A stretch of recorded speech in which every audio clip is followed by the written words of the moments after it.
न बिगड़ेगा तेरा सतगुरु शरण आने के बाद, कुछ न बिगड़ेगा तेरा सतगुरु शरण आने के बाद। हर खुशी मिल जाएगी कदमों में झुक जाने के बाद, हर खुशी मिल जाएगी कदमों में झुक जाने के बाद। महापुरुष कहते हैं कुछ न बिगड़ेगा तेरा सतगुरु शरण आने के बाद, हर खुशी मिल जाएगी कदमों में झुक जाने की। कुछ न बिगड़ेगा तेरा, कुछ बिगड़ेगा ही नहीं। कब? जब आप सदगुरु की शरण में आ जाओ। आप सोचते हैं हम तो सदगुरु शरण में आ ही गए हैं, अब क्यों बिगड़ रहा है? आ गए हैं। आना बहुत कठिन है। क्या है?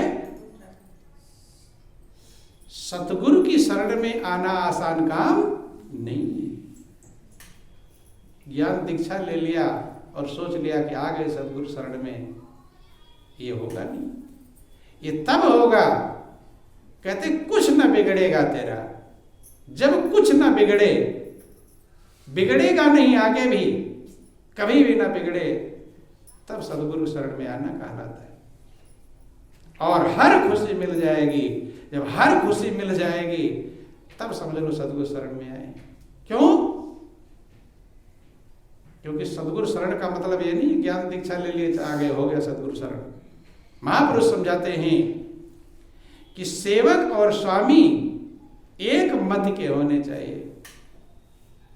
दोनों के मत में भेद होना कि सेवक स्वामी एक मति और मति में मति मिल जाए, और चतुराई रीझे नहीं, रीझे मन के भाव।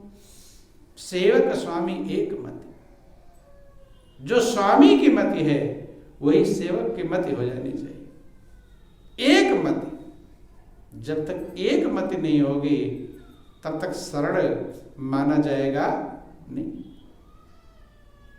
जो कहा गया ना कुछ ना बिगड़ेगा तेरा सतगुरु शरण आने के बाद, जब एक मति हो जाएगी।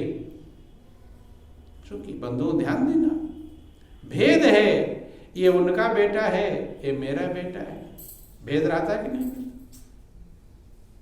ये उनके परिवार वाले, मेरे परिवार वाले, ये धनी है, ये निर्धन है, ये पहलवान है, ये कमजोर है, उनके रिश्तेदार है, मेरे रिश्तेदार। रहता है। ये भेद बहुत बड़ा दुख का कारण है। महापुरुष कहते हैं यही तो माया है। क्या है? यही माया है। समस्या है कुछ का कुछ आदमी समझता है। लोग क्या समझते हैं? कुछ का कुछ। माया क्या है जो महापुरुष समझाते हैं वो नहीं समझते। कोई धन को माया समझ लेगा, कोई पत्नी को माया समझता है, कोई बेटा बेटी को माया समझता है, कोई कार कोठी बिल्डिंग इमारत को माया समझता है।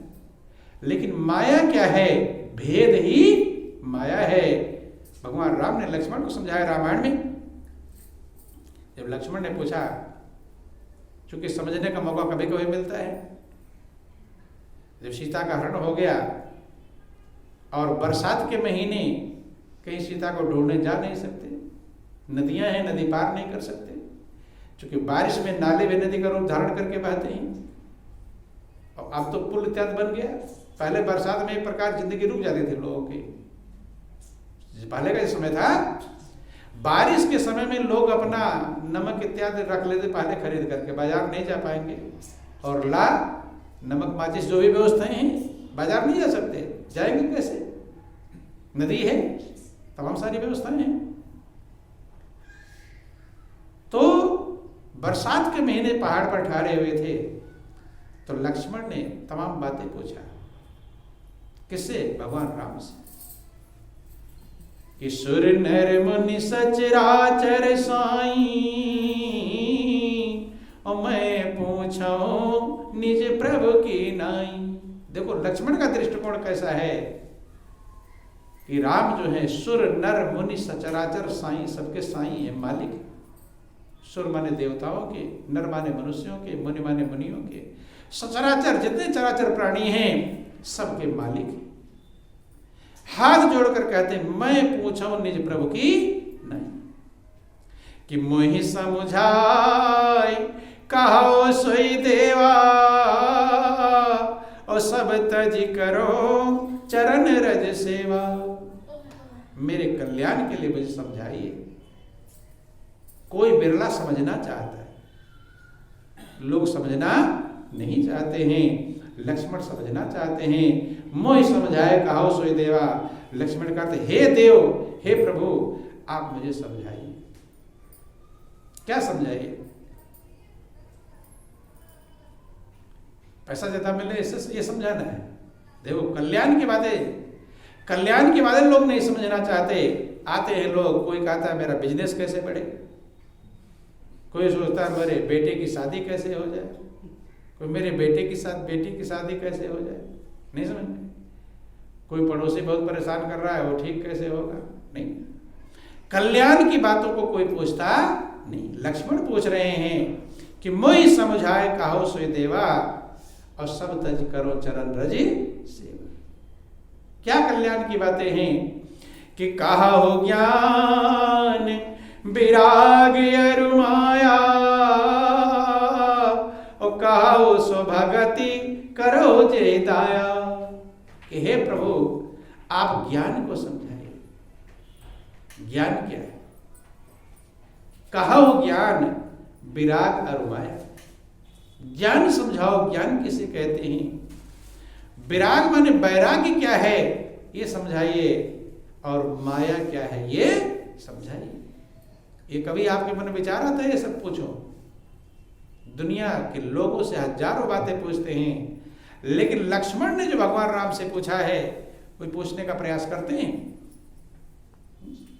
देख लेंगे तमाम सारी चीजें, रामायण पढ़ लेंगे, रामलीला में चले जाएंगे, सब कर लेते हैं, लेकिन रामायण जो कह रहा है उस बात को कभी गौर करते? कहा ज्ञान विराग अरु माया, और कहा सो भगति करो जे दाया। कि हे प्रभु भक्ति समझाइए जिससे आप जीवों पर दया कर दें। कि ईश्वर जीवहि भेद प्रभु सकल कहो समझाए, जाते होए चरण रति शोक मोह भ्रम जाए। कि हे प्रभु ईश्वर और जीव में क्या भेद है? सकल कहो समझाए, सब मुझे समझाकर कही। जाते होए चरण रत, जब भेद खत्म हो जाएगा, जब भेद समझ में आ जाएगा तो प्रभु के चरणों में प्रेम हो जाएगा। ध्यान देना, महापुरुष जब तक है भेद मन में कुछ नहीं बन पाएगा। भेद क्या है? ईश्वर जीव ही भेद प्रभु। ईश्वर और जीव में क्या भेद है, क्या अंतर है? सकल कहो समझाए, सब मुझे समझा कर कहिए। जाते होए चरण रत, और जो समझ में आ जाएगा तो चरणों में प्रेम हो जाएगा। प्रेम क्यों नहीं हो पाता? प्रेम ना होने का सब जानते हैं, भगवान सबसे बड़े हैं, जानते हैं, सामर्थ्यवान भी हैं, सब कुछ कर सकते हैं, जानते कि नहीं जानते? प्रभु सब कुछ कर सकते हैं, सबसे बड़े हैं, सबसे सुंदर हैं, आनंद के भंडार हैं, शांति के स्रोत हैं, सुखों को मूल हैं। कोई गुण की कमी है? जिससे आप प्रेम करते हो उससे भगवान के गुण ज्यादा है कि कम है? क्या है? ज्यादा है। ज्यादा है? भगवान के ज्यादा है या लोगों के गुण ज्यादा है? लोग। लेकिन प्रेम किससे करते हैं? भगवान से करते हैं, लोगों से? बोलो वृंदावन बिहारी लाल की, उमापति महादेव की। लोगों से प्रेम करते हैं, सामानों से प्रेम करते हैं, लेकिन भगवान से प्रेम करते हैं जितना गुण जिसके अंदर, इतना योग्य है, इतना महान है, जिसके अंदर कोई कमियां नहीं है, जहाँ प्रेम करते हो वहाँ कमियाँ ही कमियाँ मौजूद रहती, नहीं रहती, और वही ठोकर देते रहते, तो भगवान से प्रेम नहीं कर पाते। क्यों नहीं प्रेम कर पाते? भेद के कारण। किसी कारण? इसीलिए लक्ष्मण कह रहे हैं, लक्ष्मण पूछ रहे हैं। आप लोगों ने कभी पूछा किसी से कि हम भगवान से क्यों नहीं प्रेम कर पाते? पूछते हैं? नहीं, प्रेम करना ही नहीं तो पूछने की क्या जरूरत है? जिसको प्रभु से प्रेम करना होगा वो पूछेगा कि मैं प्रभु से प्रेम कैसे करूं, और जिसको प्रभु से प्रेम करना नहीं होगा वो, भाई बाजार से कोई सामान लाना है तभी तो जो पूछोगे रास्ता किधर जाता है, कौन सी दुकान पर सामान मिलेगा, जरूरत है तभी तो। आवश्यकता ही आविष्कार की जननी कहलाती है। महापुरुष निष्ठा मदर ऑफ इन्वेंशन। बंधु समझाने का प्रयास करते हैं कि जब तक आपको आवश्यकता का, जब तक आपको यही पता नहीं मुझे भगवान से प्रेम करना चाहिए, जरूरत ही नहीं है तो क्यों प्रेम कर लेंगे? जिससे प्रेम करना चाहिए उसे